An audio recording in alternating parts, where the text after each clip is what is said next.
Assalamualaikum warahmatullahi wabarakatuh. Selamat datang teman-teman di talk show-nya Sardiani dalam rangka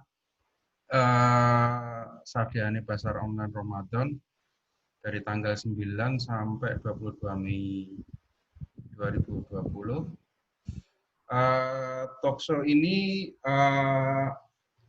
kita adakan selama 3 hari. Jadi ada 3 kali talk show. Talk show yang pertama ini kita akan mengangkat tema tentang bagaimana jualan tetap laris khususnya di pandemi ini, teman-teman. Tetapi juga bisnis kita juga bisa semakin eksis. Nah, kita di talk show yang pertama ini kita kedatangan narasumber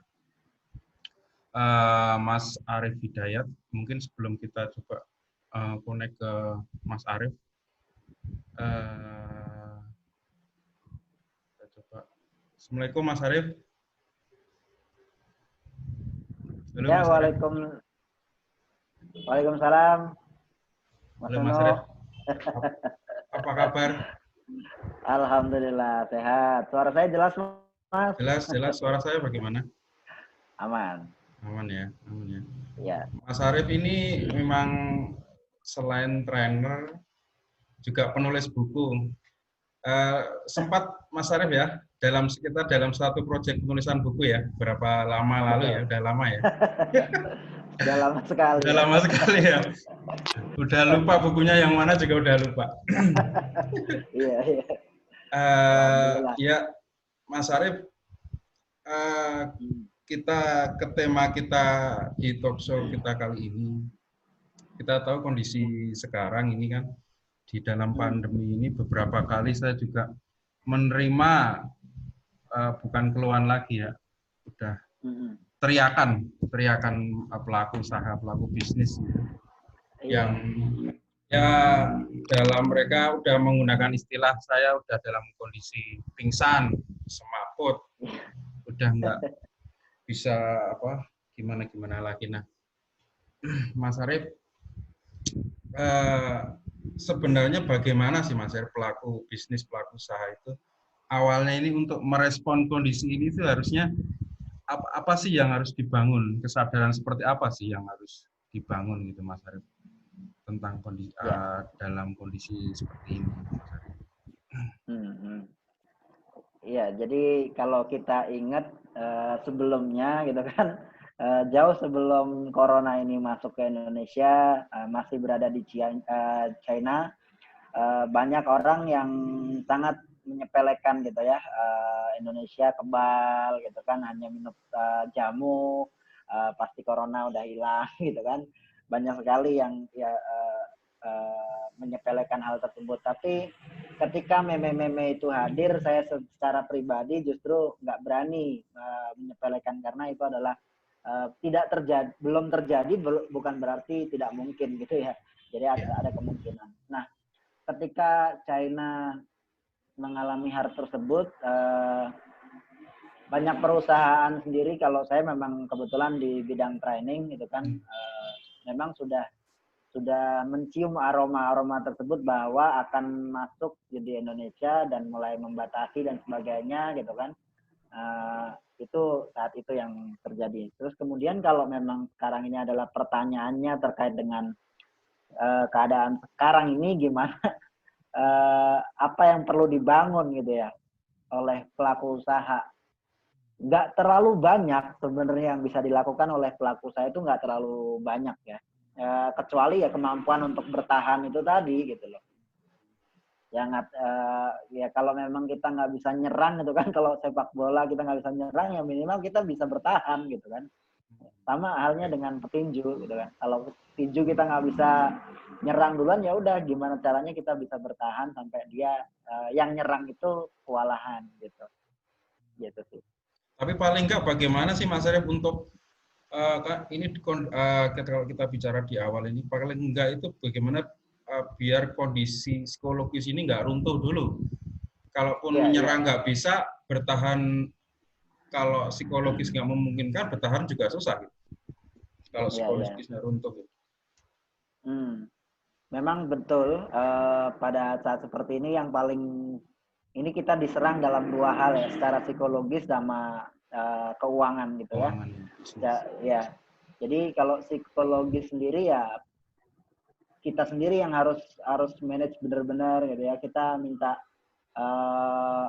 mungkin dari kalau kita sebagai pelaku usaha itu ya kita minta dikuatkan oleh banyak orang gitu kan. Maksudnya mulai dari staff, keluarga dan lain sebagainya gitu. Itu yang harus kita lakukan. Kemudian kita juga harus cari komunitas yang sama-sama mungkin runtuhnya gitu kan. Tapi setidaknya itu komunitas itu tetap optimis gitu kan, tetap optimis, dia tetap cari gimana caranya biar tetap dapetin kue di masa pandemik ini. Itu yang harus kita lakukan. Nah itu satu dari sisi psikologis. Nah kemudian kalau dari sisi keuangan sendiri nggak banyak yang bisa kita lakukan ya. Kita tahu bahwa penjualan di banyak sektor itu mengalami bukan lagi yang namanya kurang gitu kan, tapi terjun bebas gitu. Nah oleh karena itu kalau memang banyak hal sih yang saya temukan itu, mulai dari pengusaha yang memang keuangannya udah mulai berkurang, jadi udah masuk ambang batas gitu ya. Terus kemudian ada lagi yang duitnya tinggal sedikit gitu, atau bahkan sampai pengusaha yang memang udah tinggal buat bayar parkir doang gitu ya uangnya ya. Beneran gitu kan. Nah, maka dari itu ya kita harus bisa mengatur ini di batas yang memang bisa kita atur. Kalau memang kita masih ada cash flow-nya, ya kita aturlah cash flow-nya gitu kan. Cash flow-nya yang kita atur. Itu dari sisi kita yang bisa kita atur, dari mungkin aset dan sebagainya, yang itu yang bisa kita atur. Kalau memang bisa kita gadaikan sementara untuk laju roda bisnis kita gitu kan. Kalau bisa kita jual juga gitu, karena memang ya udah nggak apa-apa untuk sementara ini kita lakukan hal tersebut, karena memang beberapa perusahaan ya melakukan itu, semuanya masih normal gitu. Terus kemudian bagaimana justru dengan kondisi kayak gini kita bisa memanfaatkan peluang gitu? Nah sebelum memanfaatkan peluang, jadi kita ini di antara dua gitu ya. Ini peluang, di sisi satu peluang, di sisi satu adalah namanya apa, keterdesakan atau ancaman gitu kan. Nah kita harus ingat nih, pertama kali manusia itu diciptakan itu memang memiliki sebuah apa ya, kalau dibilangnya insting untuk bertahan itu selalu punya. Manusia itu memiliki hal tersebut. Ketika ada ancaman, manusia itu udah kayak memang habitnya di situlah ya. Kayak kita tahu ya Sangkuriang gitu kan, kalau zaman dahulu gitu kan, itu ancamannya adalah ya harus bikin candi atau apa, nah gitu kan, dalam waktu 1 malam gitu kan. Keterdesakan dia sebenarnya bisa, cuman karena ada faktor lain sehingga menyebabkan itu tidak bisa. Kemudian banyak hal sih, kalau kita dibilang manusia memang bakatnya adalah survive. Jadi kalau ditaruh di tempat di mana dia terdesak gitu kan, dia akan bisa survive. Dia akan mempelajari hal-hal tersebutnya. Maka dari itu ya yang harus kita atur adalah untuk bisa mendapatkan hal yang ini yang lebih baik adalah, pertama salah satunya adalah mengatur karyawan itu sendiri. Nah, karyawan perlu disadarkan bahwa kondisi kita saat ini berbeda. Nah, jadi mau tidak mau karyawan tersebut juga harus bereksperimen di zona di mana dia tidak biasa gitu. Awalnya cuma bisa desain doang, ya apalagi yang bisa dia pelajari di masa pandemi ini. Jadi harus multi talent. Kalau memang dia spesialis, ya sekarang bukan lagi spesialis lagi yang dibutuhkan, tapi banyak bidang yang perlu kita gali. Jadi harus fleksibel gitu kan. Karena kalau dalam sebuah coach sendiri dibilang flexibility create success gitu. Orang yang paling fleksibel dialah yang bisa sukses gitu. Gitu. Kembali ke masalah peluang tadi, Mas Arief. Kalau di kondisi seperti ini gitu loh, ketika penjualan tidak memungkinkan, ya. Kemudian apakah eksistensi itu masih bisa dipertahankan. Eksistensi itu berarti Dan bagaimana peluang seperti apa yang bisa justru kita manfaatkan di tengah situasi pandemi ini untuk justru meningkatkan awareness eksistensi bisnis kita. Ya betul. Menarik sih bahwa di masa seperti ini jualan itu dalam tanda kutip tidak terlalu disukai oleh pelanggan sebenarnya gitu loh. Kalau mau jujur-jujuran gitu ya. Ya kita semua lagi susah gitu, terus situ mau untung sendiri gitu kan, ibaratnya pelanggan membaca itu dan sekarang ini kalau orang biasanya 20% itu membeli sebuah produk itu dari alasan rasional, 80%-nya dari emosional. Sekarang itu hampir 50-50, orang lebih cenderung rasionalnya dulu diutamakan karena memang lagi masanya seperti ini. Mereka berhati-hati gitu. Spendingnya ya. Bener-bener berhati-hati gitu kan. Spendingnya oleh hati-hati karena ya. itu, nah untuk itu Anda mau jualan ataupun mempertahankan yang eksistensi bisnis, intinya satu. Saat ini yang paling dibutuhkan itu adalah kepedulian kita terhadap pelanggan itu sendiri, gitu loh. Jadi ya contoh lah, kalau misalnya kita tahu bahwa zona ini lagi zona kritis, keuangan semuanya dan sebagainya itu kritis semua. Ya alangkah baiknya kalau kita mulai memberikan pendekatan yang lebih baik kepada pelanggan-pelanggan kita. Tanyalah kabar, gimana kabarnya, gimana, oh ya pasti mereka akan mengeluh dan lain sebagainya, akan keluar unek-uneknya. Nah, tapi di sisi situ mungkin kita bisa masuk mulai dengan advice yang lebih menguatkan, sekalipun diri kita juga lagi nggak kuat gitu. Iya. Nah itu yang harus dilakukan. Jadi kita tetap bisa memberikan value ya.